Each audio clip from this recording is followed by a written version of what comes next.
За намайг Батманлаа гэдэг. Би энэ Бадрах Energy компанид 2011 оноос хойш буюу одоо оюутан байх цагаас эхэлж энэ байгууллагатай холбоотой одоо ингээд ажиллаж ирсэн. Хөдөлмөрийн аюулгүй байдал, цэцрэг хамгаалалт хариуцсан супервайзерийн одоо албан үүргийг бол гүйцэтгэж байгаа. Бадрах Energy компани нь Монгол улсын төрийн өмчит Эрдэнэс Монгол компани охин компани болох Монгол Атом компани болон Франц улсын төрийн өмчит Orano Mining компаниудын хамтарсан компани бөгөөд Дорногов аймагт хэрэгжүүлж буй зөөвч овоо үйлдвэрлэлийн туршилт нь ураныг газар доор уусган олборлох технологиор олборлолтын үеийн техникийн төдийгүй байгаль орчны үзүүлэлтийг наривчлан судлах зорилготой юм. Байгалийн ураныг ингээд олборлоо гэхэд шууд хүмүүс юу гэж ойлгодгоо гэхээр шууд нөгөө атомын цахилгаан станцын хог аягдaltaй шууд холбож ойлгоод байдаг. Тэгэхээр энэ бас нэг талаас буруу ташаа мэдээлэл. Одоо энэ компани гаргаж авж байгаа уран болвол яг цөмийн циклийн бол анхдагч шатна.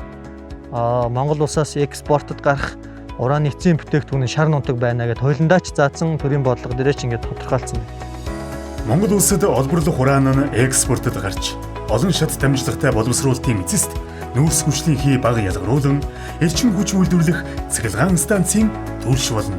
Цахилгаан үйлдвэрлэгч компаниуд төлшнийхээ хаягдлын менежментийг өөрсдөө хариуцдаг бөгөөд байгалийн уран олборлон экспортлсон улс хог хаягдлыг хариуцахгүй. Өөрөөр хэлбэл Монгол улс цөмийн цахилгаан станцын хог хаягдал хүлээн авна гэдэг цуу яриа нь худал юм. Бадрах Energy компани нь сайн шандын бүсдэх тусгай зөвшөөрөл бүхий лицензийн талбай, түүний ойр орчмын хөрс болон усан дахь цацрагийн төвшинг тодорхой давтамжтайгаар хянаж байна. Бусад төрлийн бүх төрлийн ашигт малтнаас энэ цацраг идэвхт ашигт малтан бол илүү давхар олон улсын хэмжээнд хүртлийн хяналттай байдаг. Тэр утгаараа бас яг олон улсад мөрдөгддөг, заавал мөрдөх ёстой дүрм журм стандартууд гэж бол байгаа. Тэрийг бол одоо өнөөдрийн байдлаар энэ Бадрах Energy компани бол 100% мөрдөд явж байгаа гэж хэлж байна. Цацрагийн талаарх мэдээллийг та гэдэд бас товчхон өгчээ. Ер нь бол байгаль дээр цацраг хаасаагүй байдаг. Зөвхөн ураны нөөцтэй холбоотой ч юм уу, заавал ураны олборлолт явуулж байгаа энэ газар зөвхөн цацраг байдаг гэж ойлгож болохгүй.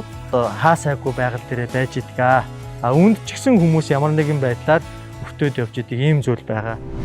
Хөрс болон усны дээжийг цөмийн судалгааны төвийн лабораторид хүргүүлж, цацраг идэвхт изотопыг тодорхойлуулдаг бөгөөд цацраг хэмжилтийн багжийг талбай дээр ашиглахын өмнө цөмийн энергийн комиссийн дозметр баталгаажуулалтын лабораторид тохиргоо хийлгэж баталгаажуулна. Дозметрийг тохируулгын лабораториор баталгаажсан юм багж байгаа. За энд хэдүүлээ яг хэд заах нь үзцгээе.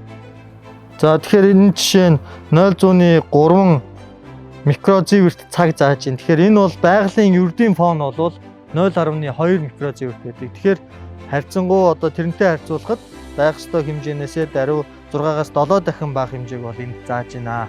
Хичнээн ураны нөөцийн ординд байгаа хэдий ч энд бол бага зааж байгаа. Тэгэхээр магадгүй Улаанбаатар хотод зарим барилга байгууламжийн хажууд бол энээс өндөр заах бас тохиолдлууд зөндөө байна. Зөөвч овоо үйлдвэрлэлийн туршилтыг олон улсын болоод Монгол улсын холбогдох хууль, дүрм, хяналт стандартын дагуу явуулж, уг технологи нь байгаль орчинд үзүүлэх нөлөөлөл багатай болохыг батлан харуулахаар Бадрах Energy компани хамт олон идэвхжүүлэн ажиллаж байна.